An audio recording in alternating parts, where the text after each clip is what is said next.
Hello, everyone, and welcome to this latest episode of Book Time with Elvis with me, Mark.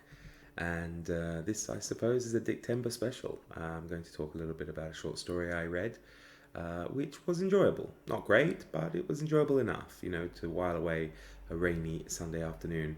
Uh, it wasn't on my original TBR. I came to it whilst kind of looking through things about the history of detective stories, and it is the first detective story written in Britain.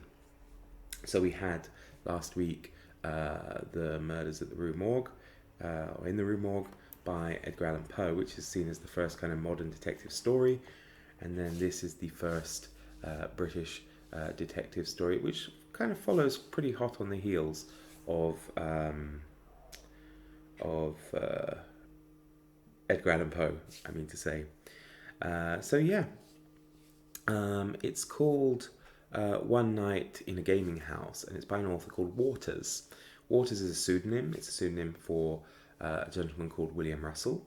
And according to Wikipedia, he was born 1806, died 1876. In the book I've got, there's a year difference. He was born in 1807 and died in 1877. So I don't know which one's right. And that kind of tells you maybe about how well known he is now that people don't really know.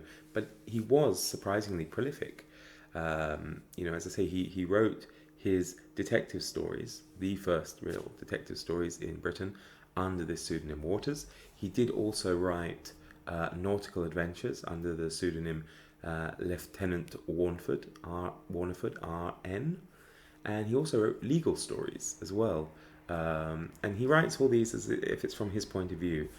So in each book, it's him who's undergoing or undertaking the occupation described. So the name of the detective in this book is Waters. So yeah, it's interesting, really, actually, to see this kind of evolution. As I say, the book isn't anything. The story isn't anything wonderful, but it's wonderful by the fact that it's the first British detective story, if that makes sense to you.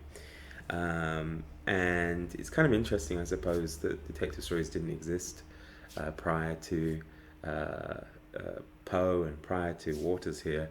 But the introduction to the book that I read it from says, that the population didn't really like the police, and they certainly didn't like the idea of plainclothes police, which they assumed to be spies, kind of walking among them, reporting on their every move. So it wouldn't have been perhaps an author's first thought as an occupation to write about. So, some people say that the first kind of detective novel comes about with Wilkie Collins. There's also a detective in Bleak House by Charles Dickens, but Waters, as I say, precedes all of these. So yeah, actually he did write under other pseudonyms as well. He wrote as Inspector F. Gustavus Sharp and Lieutenant Warneford and Warner Warren as well. And he produced around 50 books in this newfangled field of detective fiction. So it's a shame, as I say, that we don't really know much about him. The stories were collected into different publications. There was, for example, the Recollections of a Policeman, the Recollections of a Detective Police Officer, and there was also Autobiography of an English Detective, which was published in 2 volumes. So I think that's pretty interesting. The story itself was published in July 1849 in Chambers' Edinburgh Journal, and it wasn't published in England until 1852. Apologies, until 1856. It was actually published in America in 1852, so it had gone from Scotland to America and back to England finally in 1856. So there we have it. The story itself, as I say, follows Waters.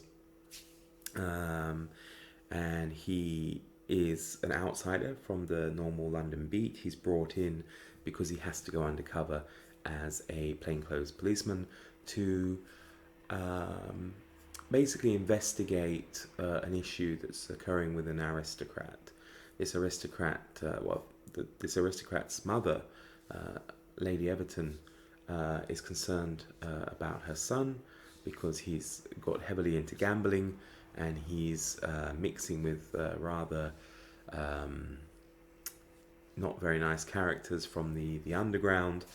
And so Waters goes in to investigate, and he finds that he knows the chief criminal from his own experiences and problems with gambling. I think that's very interesting that even early on, we have so many cop and detective stories where the detective or the cop has, some kind of dark past or some addiction that they're trying to overcome. And even here in the first British one,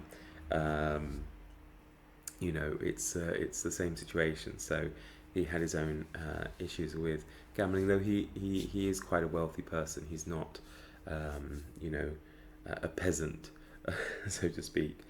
And so they basically kind of set up this sting operation and find out that these people are also using foreign currency notes to forge English currency, if I understood that rightly from reading it. It's very short and it's fun, but stylistically it's not wonderful, to be fair. But as I say, it's of historical importance to this genre, so I think it's worth reading. I should say, I suppose, that I did read it in the Big Book of Victorian Mysteries by Otto Penzler, which is part of that series that Michael K. Vaughan was talking about recently. So there we have it. That was the first British detective story, and I would suggest you read it if you get the chance. Everybody, thank you so much for watching. Do take care, and do let me know in the comments if you're reading anything for Dictember as well, because I would be very interested to see what you are reading. And I'll be back soon. Take care. Bye bye.